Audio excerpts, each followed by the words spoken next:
नमस्कार दोस्तों, सनातन शिक्षा संस्थान के इस नए चैनल पर आप सभी का हार्दिक अभिनंदन है। आज हम लोग लॉकडाउन के स्थिति में घर ही बैठे भूगोल के एक विशेष टॉपिक पर अध्ययन करेंगे जो अक्सर माध्यमिक के एग्ज़ाम में पूछा जाता है।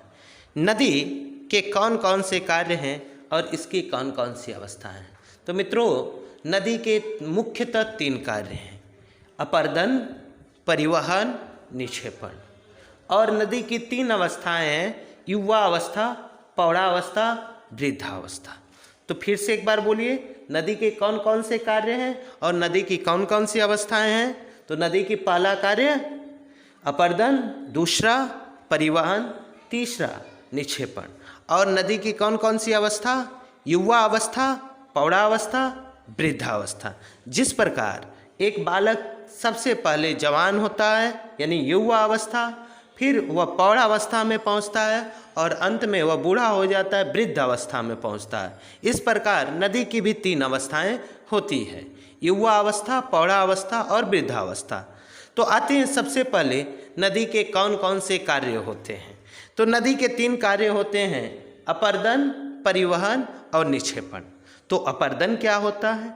मित्रों, नदी पर्वतीय भाग में या मैदानी भाग में वह अपने तली को, अपने किनारों को काटती है। ध्यान दीजिएगा, अपने तली और अपने किनारों को काटती है। तो नदी के द्वारा अपने तली, अपने किनारों को काटने की प्रक्रिया को ही अपर्दन कहा जाता है।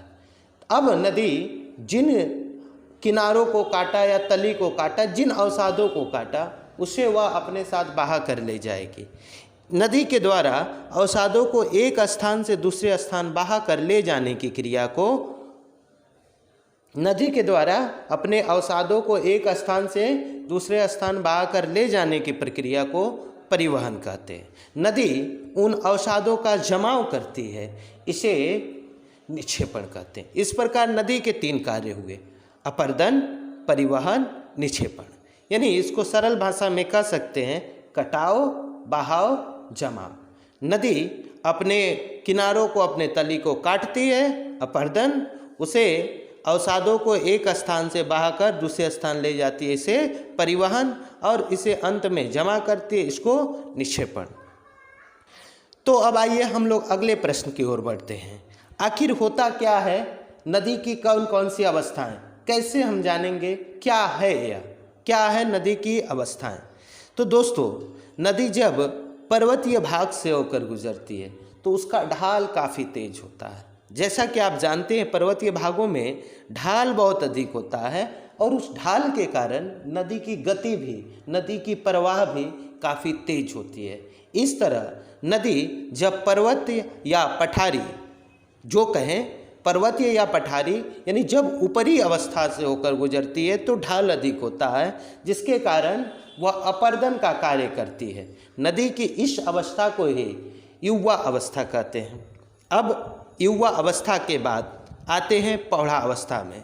जब नदी मैदानी अंचल में प्रवेश करती है तो ढाल कम हो जाता है और उस ढाल के कम हो जाने से नदी की गति भी धीमी हो जाती है। अब नदी अपर्दन तो करती है लेकिन पहले की अपेक्षा कम, और यहाँ पर वह निक्षेपण भी करती है। यहाँ यानी नदी दूसरी अवस्था, यानी जिसको हम लोग कहते हैं पौढ़ा अवस्था, इस अवस्था में नदी अपर्दन, परिवहन और निक्षेपण प्राय तीनों ही कार्य करती है, लेकिन काफ़ी मंद गति से। और सबसे अंत में नदी वृद्धावस्था में पहुँचती है। इस अवस्था में पहुँचने के बाद नदी में ढाल बिल्कुल नहीं रहता, इसलिए नदी अपने अवसादों को वहीं पर जमा करती है, जिससे नदी का मार्ग रुक जाता है और छोटी छोटी धाराओं से होकर नदियाँ निकलने लगती है। यह नदी की अंतिम अवस्था ही वृद्धावस्था कहलाती है। इस प्रकार से अभी अभी हम लोगों ने जाना नदी की कितनी अवस्थाएं होती है।